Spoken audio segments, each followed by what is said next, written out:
국회 행정안전위원회가 전체 회의를 열고 이태원 참사에 관한 관계부처 현안 보고를 청취합니다. 사고 원인을 점검하고 후속 대책을 논의할 예정인데요. 최지숙 기자 전해주시죠.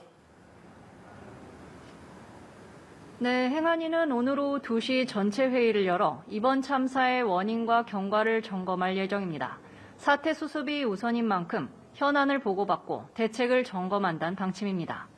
회의에는 이상민 행정안전부 장관과 윤익은 경찰청장, 남아영 소방청장 직무대리 등이 정부 측 관계자로 참석합니다. 이 장관은 앞서 경찰이나 소방 인력을 미리 배치해 해결할 수 있는 문제는 아니었다는 등의 발언으로 문매를 맞았습니다. 이에 따라 사고 경위에 대한 보고와 함께 해당 발언에 관한 이 장관의 유감 표명이 재차 이뤄질지 이목이 쏠리고 있습니다. 여야는 앞서 이번 회의에서 질의응답을 자제하기로 했지만 의사진행 발언을 통해 이 장관에 대한 질타가 이뤄질 가능성도 나옵니다. 행안위는 우선 사고 수습에 집중한 뒤 애도 기간이 지나면 전체 회의를 다시 열어 정부 대응의 적절성과 희생자 유족 지원 등 사후 대책을 점검할 예정입니다. 서울광장 합동 분향소의 애도의 발길이 이어지고 있습니다. 이런 가운데 정치권도 조문에 나섰다고요? 네, 그렇습니다.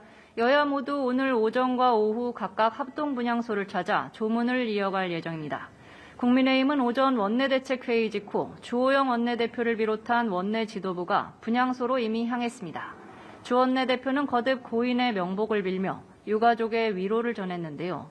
앞서 오전 회의에선 고인의 명예를 훼손하는 가짜뉴스 확산에 우려를 표하며 사고 수습에 전혀 도움이 되지 않는 일이라고 강조했습니다. 또 참사 재발 방지를 위해 정치권과 정부, 민간 전문가가 참여하는 국회 차원의 태스크포스를 구성해야 할 필요성도 거론했습니다. 성일종 정책위 의장은 주최자가 없는 행사도 안전관리를 강화하는 내용의 재난안전관리 기본법 개정을 추진하겠다고 덧붙였습니다. 더불어민주당은 오늘 오후 소속 의원 대다수가 함께 분향소를 조문하기로 했습니다. 민주당은 희생자와 유족의 위로를 전하면서도 관리 소홀 문제 등 당국의 책임에 대한 목소리를 높이고 있는데요. 박홍근 원내대표는 원내대책회의에서 이상민 장관에 대해 여당 내에서도 파면을 요구하는 목소리가 나온다며 용산구청장의 책임 회피성 발언도 충격이라고 지적했습니다. 이어 윤석열 대통령을 향해서도 주최자가 없는 행사여서 사고가 발생한 것처럼 책임을 돌리는 건 부적절하다고 비판했습니다. 다만 지금은 사고 수습에 전념할 때라면서 피해자 지원 등에 최선을 다하겠다고 전했습니다. 지금까지 국회에서 전해드렸습니다.